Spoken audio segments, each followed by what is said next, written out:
하나님께서 우리에게 주시는 말씀은 빌립보서 3장 17절로 21절 말씀입니다. 신약성경 321쪽 빌립보서 3장 17절로 21절 말씀입니다. 여러분 이 말씀 찾아서 여러분 의자 앞에 놓으시고 다 함께 일어서서 겸손하게 하나님의 말씀을 아멘으로 받겠습니다. 제가 봉독하겠습니다.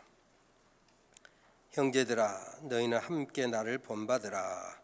그리고 너희가 우리를 본받은 것처럼 그와 같이 행하는 자들을 눈여겨보라.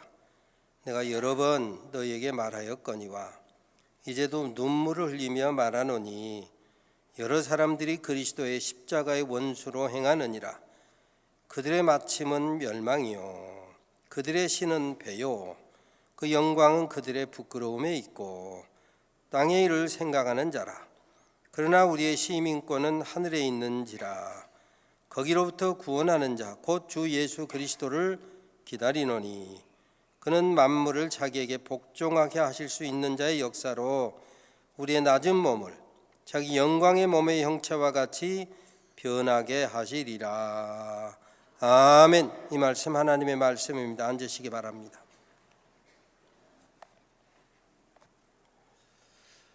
신구약 성경 66권을 보면 각 성경마다 나름대로 흐름 혹은 특별한 주제에 따라서 그 성경의 내용이 전개되고 흘러가는 것을 볼 수가 있습니다. 반드시 그 한 절에 다 따라가는 건 아니지만 그런 흐름이 있습니다. 그래서 그 성경 가운데 사사기라고 하는 성경을 보면 사사기에 그때 이스라엘의 왕이 없으므로 사람들이 각각 자기 소견에 옳은 대로 행하였더라라고 하는 말씀이 기록되어 있고 또 그런 흐름으로 사람들이 생각하고 선택하고 결정하더라 이것입니다. 하나님이 왕이 되고 하나님의 말씀이 기준이 되고 소위 척도, 잣대 우리의 삶을 인도하는 길이 되고 빛이 되어야 될 터인데 자기 소견, 자기 판단 혹은 자기 생각, 자기 본능, 자기 정욕이 왕이 되고 선택의 기준이 되고 척도가 되어 살더라 이것입니다. 그런 모습 중에 하나가 사사기 9장에 보면 우리가 잘 아는 사사 중에 가장 유명한 사사 중에 한 사람 기드온 300용사 가지고 미디안 13만이 넘는 미디안을 물리쳤던 기드온이 죽은 다음에 이제 일어났던 일에 대해서 기록을 하고 있습니다. 300용사로 13만이 넘는 미디안을 물리쳤음에도 불구하고 하나님이 원래 사람이 살기를 원하시는 일부 일처의 삶을 버리고 그동안 그 지역 사람들이 함께 사는 대로 많은 처첩을 거느리고 살아서 아들이 70명이 넘었다 그러세요. 기드온이 살아있을 때는 그런 대로 좋았는데 기드온이 죽고 나니까 그 중에 아비멜렉이라고 하는 세겜족 여종을 통해서 낳은 자식이 세겜족을 꼬드겨 가지고 소위 지도자로 나선 거예요. 세겜족도 저 사람 우리 피가 통하는 사람이니 왕으로 삼으면 우리가 뭔가 덕보겠다 해가지고 아비멜렉하고 짜가지고 기드온의 70 아들을 한 반석에서 다 쳐주겠다 그랬어요. 그 중에 요행이 요담이라고 하는 막내 아들이 도망가 가지고 살아났어요. 그리고 그리심산 꼭대기에 올라가서 외칩니다. 그 외친 이야기가 뭐냐면 나무들의 우화 이야기예요. 세겜 사람들아 들으라. 너희가 아비멜렉이 너희하고 피가 통한다 해가지고 왕 삼아서 기드온이 너희를 위하여 행한 일도 다 은혜도 다 까먹고 아비멜렉을 왕 삼아서 기드온의 아들들을 다 죽였구나 하면서 나무들이 왕을 뽑는데 나무 중에 왕을 누구로 삼을까 하면서 소위 감람나무 즉 올리브나무에게 가서 우리의 왕이 되어다오 했더니 올리브나무가 말하기를 뭔 소리냐 나는 올리브 열매를 맺어가지고 거기에서 나오는 기름으로 많은 사람들을 유익하게 해야 될 내 할 일이 있는데 내가 무슨 왕이 돼가지고 요동하겠느냐? 나 싫어.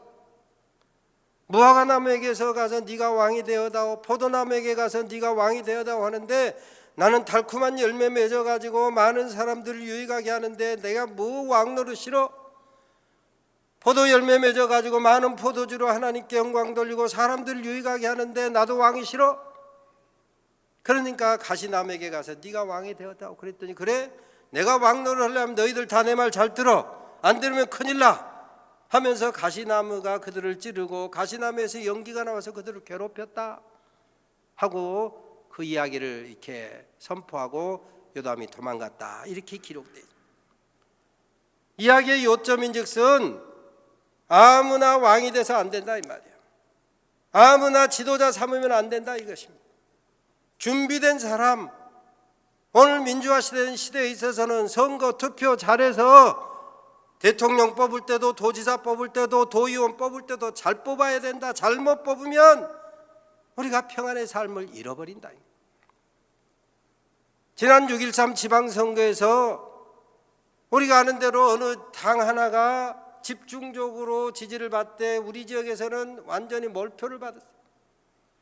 그랬더니 이 나라 광역시도 의원 가운데 지금 국회에서 폐지가 가장 유력시되고 있고 많은 비난을 받고 있는 국회의원 특활비와 버금가는 도의원의 특활비를 다른 시도에서는 눈치 보느라고 잠잠하게 하고 있는데 몰표를 받은 우리 전라북도 의원들이 그것을 싹 부활시켰어요. 아이고 저놈들 봐라, 손가락질 온통 부끄러워요. 전라북도 도민 된 것이 저와 여러분이 한 일이요. 몰표를 줘갖고 오니까 부끄러운 것도 모르고 도민들이야 뭘 하거든지 우리 이익만 있으면 돼 하고 국가에서 국회의원 하고 있는 것도 폐지하자고 지금 온통 언론이 난리인데 저희들끼리 살짝 부활시켜가지고 짬짬이 하고 있다. 부끄러운 일.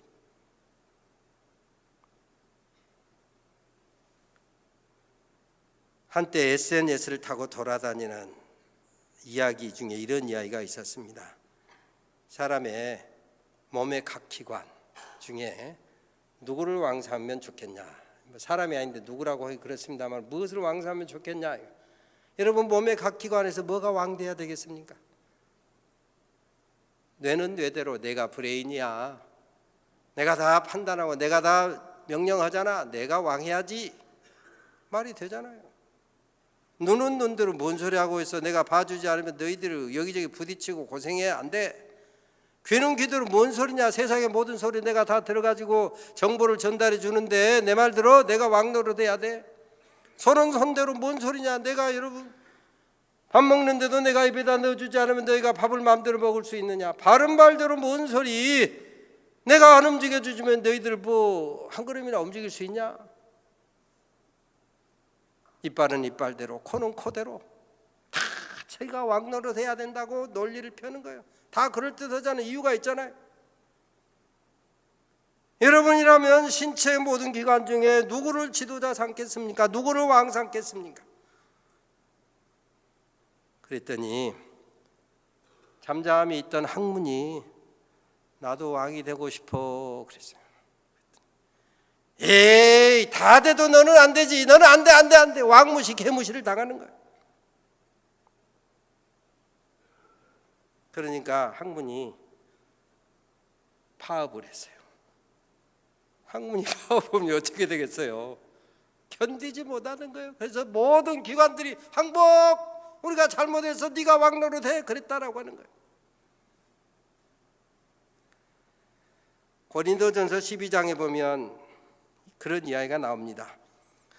몸에 더 약하게 보이는 지체가 도리어 요긴하고 몸에 덜 귀히 여기는 것들을 더욱 귀한 것들로 입혀주며 아름답지 못한 지체는 더욱 아름다운 것을 얻고 아름다운 지체는 요구할 것이 없으니 부족한 지체의 존귀를 더하사 서로 돌아보라 하셨느니라. 한번 따라서 합니다. 부족한 지체의 존귀를 더하사 부족한 지체의 존귀를 더하사 서로 돌아보게 하셨느니라. 아멘. 예, 부족한 듯한 지체, 공동체가 평안하려면 뭔가 뭐가 나고 부족하고 조금 모자란 듯이 보이는 지체일수록 우리가 존귀 여겨줘야 공동체가 평안하고 잘 돌아갈 수 있다 이거예요. 서로 돌아봐서 사랑을 격려하고 선행을 격려하고 겸손하게 자기보다 남을 낫게 여기는 그런 공동체 의식이 있을 때 비로소 그 공동체가 가정이면 가정, 교회면 교회, 직장이면 직장, 뭐 시나 도나 이런 것처럼 정치단체면 정치단체, 국가 이런 공동체가 평안하게 돌아갈 수 있다 이것입니다.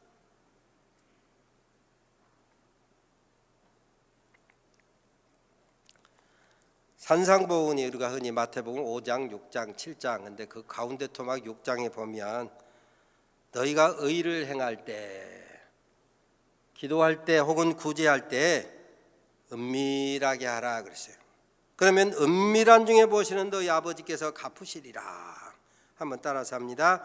은밀한 중에 보시는 너희 아버지께서 갚으시리라. 은밀한 중에 보시는 너희 아버지께서 갚으시리라. 아멘. 기도할 때도 구제할 때도 선행을 할 때도 뭔가 일을 할 때도 은밀하게 하면, 하나님 중심으로 하면, 하늘의 시민권을 가진 자답게 하나님을 의식하고 하면 이 말이에요. 하나님이 중심을 보시고 하나님이 판단하시고 하나님이 인정하시고 하나님이 칭찬하시고 하나님께서 축복하신다 이것입니다. 마지막으로 모든 것을 판단하고 심판하시고 상 주실 분이 하나님이신 것을 믿고 하나님이 보고 계심을 믿고 생각하고 선택하고 판단하고 결정하고 행동하라 이거.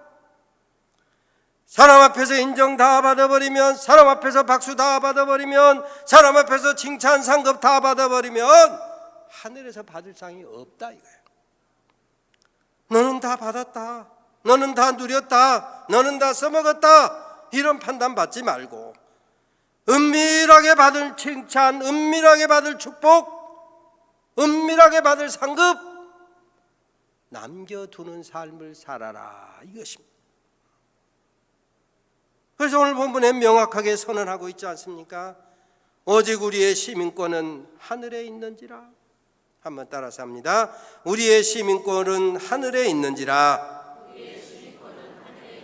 우리의 시민권은 하늘에 있는지라. 우리의 시민권은 하늘에 있는지라. 아멘. 아멘. 믿으시기를 바랍니다. 땅의 일에 집착하지 말아라. 땅의 일에 집착하면 십자가의 원수로 살아갈 수밖에 없으니 땅의 일에 집착하지 말고 우리의 시민권이 하늘에 있는 자답게 생각하고 선택하고 결정하고 살아라. 하늘에서 받을 상을 바라보고 살아라. 하나님의 최종 심판을 기억하며 살아라. 천국의 유업을 사모하고 살아라. 그런데 많은 사람들이 그리스도의 십자가의 원수로 살아가는데 그런 사람은 마침내 멸망할 수밖에 없다 이것입니다. 그 가운데 특별히 보니까 그런 사람들의 신은 배다.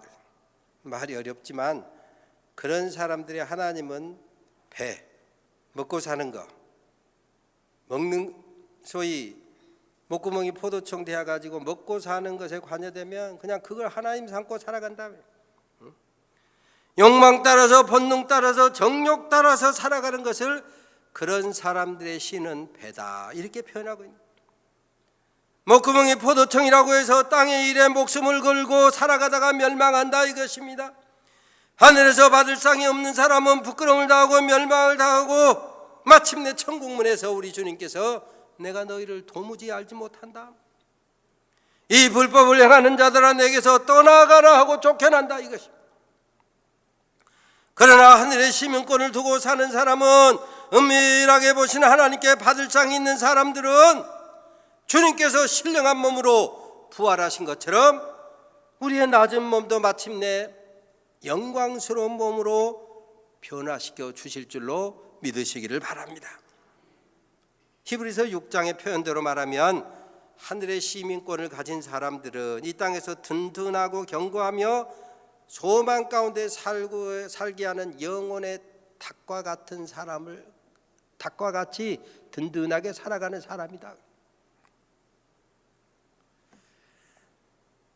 나비를 보기 위해서는 몇 마리 벌레쯤은 견뎌야 하는 거야. 책만 읽어본 사람은 기억하는 귀절 중에 하나입니다. 어린 왕자에 보면 생텍쥐베리가 그런 표현을 쓰는 거예요. 여러분, 나비가 되려면 벌레가 고치집을 지어가지고 그 속에 있다가 나비가 되기 때문에 영롱한 날갯짓을 하며 날아가는 나비를 보고자 하는 사람들은 벌레 몇 마리쯤은 견뎌내야 아름다운 나비를 볼 수 있다. 우리의 시민권은 하늘에 있는지라 라고 하는 말씀은 땅에 살아도 하늘에서 받을 상을 사모하며 살아야 된다. 우리 주님도 말씀하시길 내 나라는 땅에 있는 것이 아니라 하늘에 있느니라. 아국 제천 그랬어요. 그러므로 너희는 하늘의 시민권을 두고 사는 사람은 위의 것을 찾으며 살아라. 이 땅에서 때로 조롱을 당하고 때로 멸시를 당하고 때로 손해를 본다고 할지라도 능히 견뎌낼 수 있어야 된다. 벌레 몇 마리쯤은 참고 견뎌야 아름다운 나비를 볼 수 있는 거죠. 주님을 위하여, 교회를 위하여, 복음을 위하여 때로 손해볼 수도 있고 자기의 성질을 십자가에 못 박을 수도 있어야 그게 바로 하늘의 시민권자다 이것입니다. 십자가의 도가 멸망하는 자들에게는 미련하게 보인다. 손해보고 복음으로 따라 살아가는 것이 멸망할 사람들은 미련하게 보이지만 구원을 얻는 우리에게는 하늘의 시민권을 가진 자답게 믿음으로 손해보고 믿음으로 참고 견디고 조롱도 능히 견뎌내며 살아갈 때 이것이 바로 우리를 구원하시는 하나님 자기의 자녀되게 하시는 하나님의 지혜고 하나님의 능력이고 하나님의 방법이더라 이것입니다. 요즘 과학이 하나님 된 시대입니다. 과학은 필요하되 결코 과학이 하나님 될 수 없고 되어서도 안 돼요. 때로는 어떤 사람은 욕망이 하나님 된 시대입니다. 어떤 사람에게는 자기 취미가 하나님 된 시대입니다. 어떤 사람에게는 이데올로기가 하나님이 된 시대입니다. 그런 사람 우리 집에는 얼마나 많습니까? 그런 사람 그렇다 치고 여러분의 하나님은 무엇입니까? 우리의 하나님은 무엇입니까? 혹시 본능을 하나님 삼고 살아가고 있지 않습니까? 혹은 돈을 하나님 삼고 살아가고 있지 않습니까? 성경에 보면 유다서 10절에 보면 본능을 하나님 삼고 속에서 그냥 하고 싶은 대로 다 하는 거. 본능을 하나님 삼고 살아가면 본능이 하는 그것으로 멸망한다. 돈을 하나님 삼고 살아가면 돈을 사랑함이 일만하게 뿌리가 되어서 바로 이 돈을 사모하는 자들이 미혹을 받아서 믿음을 떠나고 많은 근심으로 자기를 찔렀도다. 근심 가운데 떨어지게 된다. 미국 흑인 인권의 상징인 마틴 루터 킹, 그의 생일이 미국의 국경일이 돼가지고 쉬는 날이 되는 위대한 사람 아닙니까? 그는 흑인의 인권을 위해서, 아니 단순한 흑인 인권을 넘어서 많은 사람들의 인권을 위해서 목숨을 바쳐서 참 하늘의 별처럼 빛나는 사람이 됐는데, 얼마 전에 보니까 그의 3남매 자녀들이 아버지 유산 싸움을 하느라고 법정에서 서로 등지는 거예요. 연을 끊는 거예요.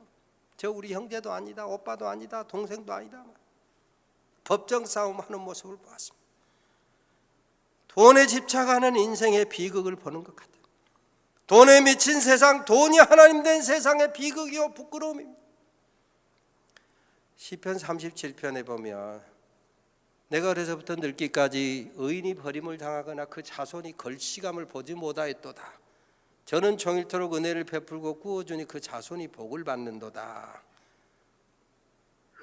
아버지의 명성 얻고 그 명성에 따라서 걸맞게 살아야 될 터인데 아버지는 위대한 일에 목숨을 바치고 이름을 드러냈는데 자식들은 아버지 이름에 똥칠을 하고 먹칠을 하고 돈 때문에 형제간에 등지는 송사를 하는 일을 벌어지고 있더라. 하나님 은혜, 조상이 주신 물려주신 복도 잘 유지 관리를 해야 될 텐데 복을 땅에다 그냥 박살을 내버려. 남아공의 넬슨 만델라는 27년 동안 감옥살이 하면서도 흑인 인권을 위해서 목숨 걸고 평화로 그 나라를 잘 이루어 갔는데, 아들들은 비극적으로 아버지의 명성에 먹칠 똥칠을, 아버지의 이름에 모독을 받게 하는 그런 부끄러운 자식들이, 하늘의 시민권을 두고 사는 사람들은 이 땅에서 마땅히 빛이 되고 소금이 되고 생명의 향기를 발해서 우리를 통해서 예수 그리스도 이름이 드러나게 해야 될 터인데, 하늘의 시민권을 둔 자답게 살지 못하고 땅의 일만 생각하는 사람들은 우리의 주님의 얼굴을, 이름을 부끄럽게 만드는 사람이다. 우리 땅에도 기괴하고 놀라운 일들이 얼마나 많습니다. 우리 믿음의 사람들을 통해서 우리가 사는 세상들이 조금 더 바르게 만들게 돼야 될 터인데, 우리 믿음의 사람들이 사는 곳도 다 마찬가지로 똑같아. 세상은 거의 차이가 없이 돌아가는 거예요. 그래서 우리 믿음의 사람들이 사는 곳은, 우리가 책임진 부분은 점점 그래서 살만한 세상이 되게 돼야 된다. 스크린 도어와 노동 과로하다가 죽은 청년들의 이야기, 이게 노동 참사 아닙니까?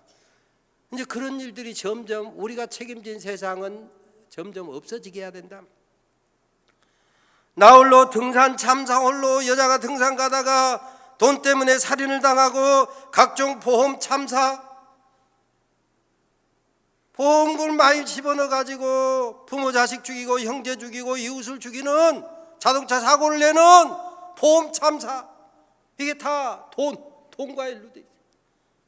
돈을 사랑함이, 돈에 집착함이 일마닥의 뿌리가 된다.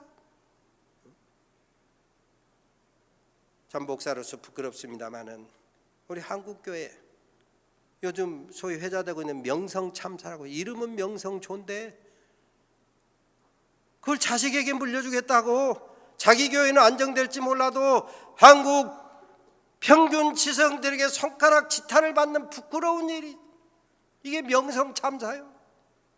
다 돈에 관계되어 있어요. 별소리, 십자가 지니 별소리에서도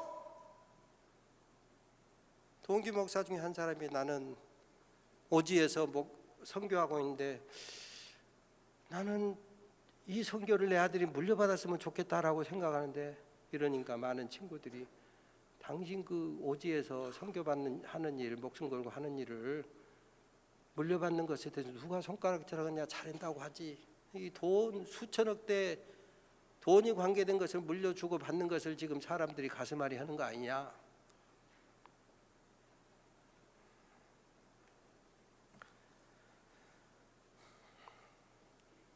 지난 2월에 남아공 케이프타운 주교 중심으로 선교지를 방문해서 그들에게 이제 예배도 함께 하고 세미나도 하고 선교사 가족을 위로하고, 뒤에 한 3, 4일 시간이 있어서 그 케이프타운 주변을 이렇게 둘러보았는데, 그 유명한 물개섬이 있다고 그래서 물개섬을 가봤어요.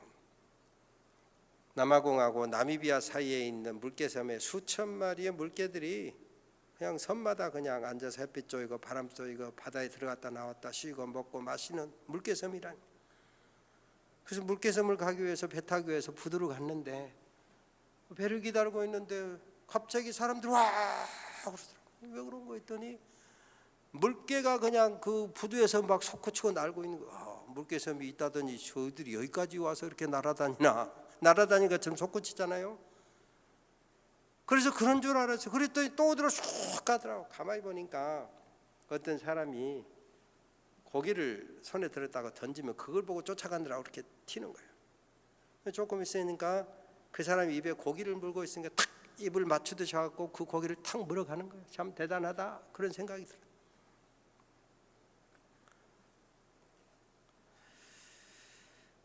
먹이를 따라서 날듯이 물살을 가르고 점프하고 심지어 입에 기사듯 받아먹는.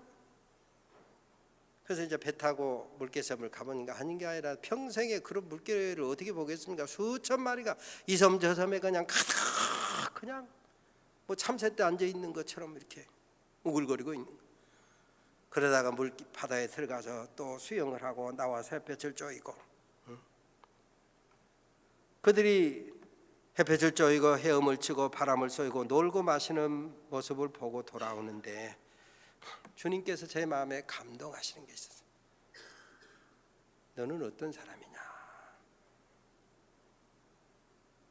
아까 그 부두에서 봤던 그 물개는 흔히 말하는 자연산 물개가 아니고 훈련된, 주인이 시키는 대로 고기에 따라서 왔다 갔다 하는 그런 물개고, 나머지는 섬에서 자유하는 그런 물개인데 너는 어떤 사람이냐?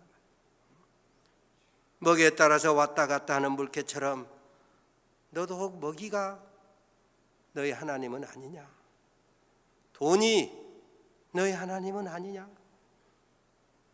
너희 하나님은 도대체 누구냐? 네가 주인 삼은 것은 도대체 무엇이냐? 묻는 것 같았습니다. 여러분에게 가끔 한 두어 번 이야기한 적이 있는데, 신성정 목사님이란 분이 계셔요. 신학교 교수도 하고 큰 교회 목사도 하고. 근데 이분이 교수 목회 은퇴하고 한참 안 보이더니 그분이 써낸 책이 내가 본 천국이라고 하는 책을 쳤어요. 그러니까 은퇴하고 소위 여러 나라 오지에 가서 선교하고 그 선교하게 된 배경을 쓴 것이 내가 본 천국이에요. 자기가 천국을 가봤던 자기 집이 초라하기가 아주 무쌍하더라. 그 충격을 받은 거예요. 그래서 그때부터 목숨을 걸고 자비랑 선교를 하게 된 것입니다. 그러니까 이제 귀국에서 책을 쓰고 그랬으니까 교계 기자가 신성경 목사님에게 물어본 거예요. 목사님, 책에 보니까 천국에 다녀왔다고 했는데 정말 천국 갔다 왔어요? 그러니까 신성경 목사님 그 기자를 빤히 들여다보더니, 당신이 아다시피 나라는 존재는 신학교 교수나 하고 목회할 때도 조심조심 아주 이성적이고 합리적인 그런 사람입니다. 만약에 내가 천국을 가지 않았더라면 목사 은퇴하고 교수 은퇴하고 내가 목숨 걸고 그런 오지에 가서 선교할 위인이 못 됩니다. 지극히 이성적이고 합리적인 일만 하는 사람입니다.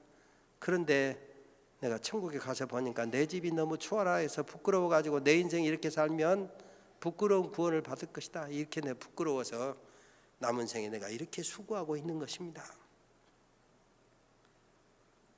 지난 4월 28일, 그러니까 한 서너 달 됐는데, 우리 기독공보에 대구 대봉교회 담임하시는 박이종 목사님이 칼럼을 썼는데, 우리 신학교 1, 2년 후배이기 때문에 나이는 한두 살 많은데 자세히 읽어봤어요.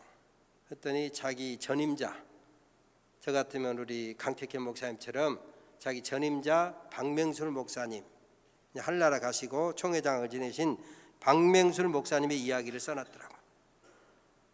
그 목사님께서 어느 날 돌아가시기 전에 암투병 중인데 자기 후임 박이종 목사님에게, 박 목사, 내가 설교를 한번 해야 되겠어 그러시라고. 암투병 중이고 힘이 없으니까 이렇게 올라와서 서서 할 수가 없으니까 밑에다 의자를 딱 놓고 앞에 이렇게 탁자 같은 걸 놓고 말씀할 수 있도록 그렇게 해드렸는데, 그날 어눌한 목소리로 그 박명순 목사님이 설교를 하시면서 그러더랍니다. 성도 여러분, 내가 환상을 봤습니다. 내가 환상 중에 천국을 다녀왔습니다. 그런데 내가 가보니 내 집이 학고방 같습니다. 계집만도 못한 판잣집 같은 집으로 뒤어졌습니다. 내 집이 아주 초라하기가 짝이 없습니다. 그래서 하나님께 내가 물었습니다. 하나님, 이게 웬일입니까? 내가 주님을 위해 충성하고 교단 총회장도 보내고 수십 년 목회해서 교회를 성장시켜가지고 원로 목사까지 되어서 이제 하늘나라 갈 때가 됐는데 내가 들어가야 될 집이 이렇게 초라하다니요? 그때 주님께서 너는 세상에서 부귀 영광 상급 축복 다 받았다. 그러니 그 집이 네가 합당하게 받을 상급이니라 그러시더라.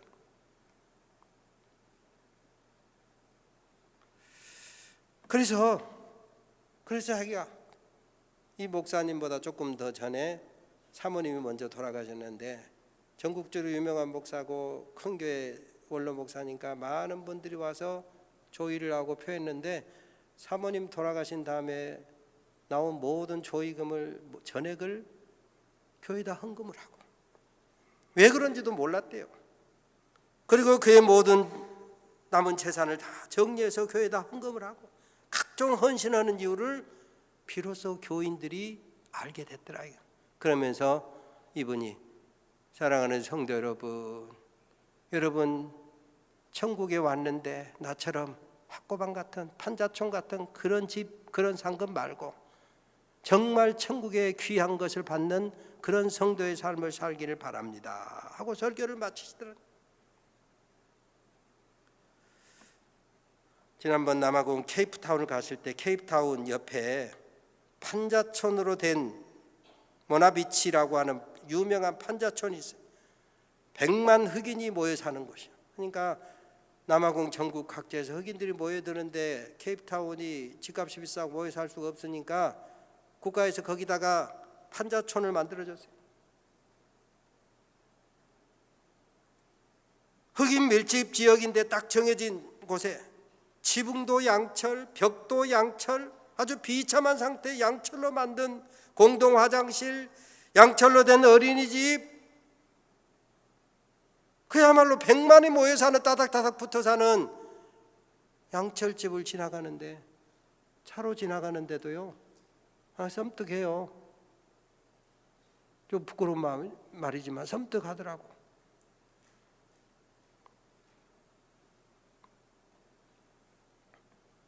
그런데 우리가 막상 천국을 갔는데 그런 집을 주님으로부터 받는다고 할 것 같으면 어찌 되겠는가?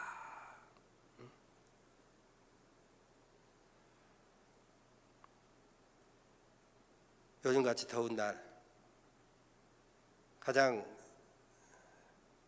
시원하게 느껴지는 곳 중에 하나가 우리가 알고 있는 이름으로는 알래스카예요. 알래스카에 가보면 우리 전주는 전주역에서부터 평화동 사거리까지 가는 가장 큰 길을 백제대로라고 해놨잖아요. 가장 큰 길. 전주의 메인 도로에 그게 알래스카에 가면 메인 도로가 시워드 대로가 있어요. 왜 그게 시워드 대로냐? 우리가 잘 아는 링컨과 그 다음 대통령을 이어서 국무장관을 지냈던 시워드라고 하는 국무장관, 우리식으로 말하면 총리요, 총리, 국무총리. 그 사람이 1867년에 720만 불에, 그때 러시아하고 영국하고 여러 가지 정정이 안 좋을 때 720만 불에 알래스카를 샀어요. 그 말이 오가니까 언론이 난리가 나서 저런 미쳤네. 얼음 창고를, 얼음 덩어리를 문 720만 불을 주고 사냐? 응? 심지어 시워드 냉장고, 시워드 냉동실, 얼음 창고다고 소위 네이밍을 하면서 조롱하고 난리가 났습니다.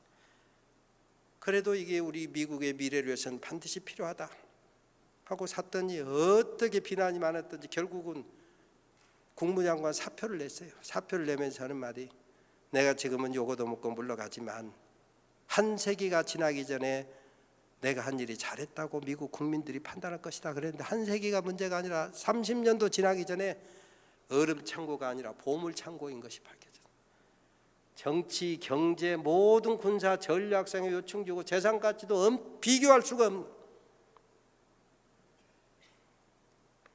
이 세상에서도요 성견지명이 있어서 나라나 민족이나 공동체를 위해서 유익하게 하려고 하면 때로 손가락질 받을 수 있습니다. 생텍쥐베리가 어린 왕자에서 말한 것처럼 영롱한 나비가 날아가는 모습을 보려면 벌레 몇 마리쯤은 능히 감사할 수 있어야 아름다운 모습을 이 세상에도 볼 수 있는 것. 하물며 천국의 시민권자로서 천국의 축복 상급 받을 사람이 이 땅에서 아무 손해도 안 보고 아무 조롱도 안 받고 아무 헌신도 없이 어떻게 하늘 상급 하늘 축복을 다 받을 수 있겠느냐 이것입니다. 은밀히 보신 하나님께서, 중심을 보신 하나님께서 하늘 시민권자인 저와 여러분이 어떻게 사는가, 어떻게 선택하는가, 어떻게 결정하는가, 어떻게 자기 십자가 지고 주님 쫓아가는가 잘 보시고 상 주실 것을 바라보며 살아가는 우리 산돌의 가족이 다 되시기를 주의 이름으로 축원합니다. 하나님, 하늘 시민권자답게 이 땅에서 정과 욕심을 십자가에 못 박으며 하늘의 상급을 바라보고 참고 견디고 조롱을 당해도 믿음으로 전진할 수 있는 우리 모든 산돌의 가족들 되게 하옵소서. 예수님의 이름으로 기도 올리옵나이다. 아멘.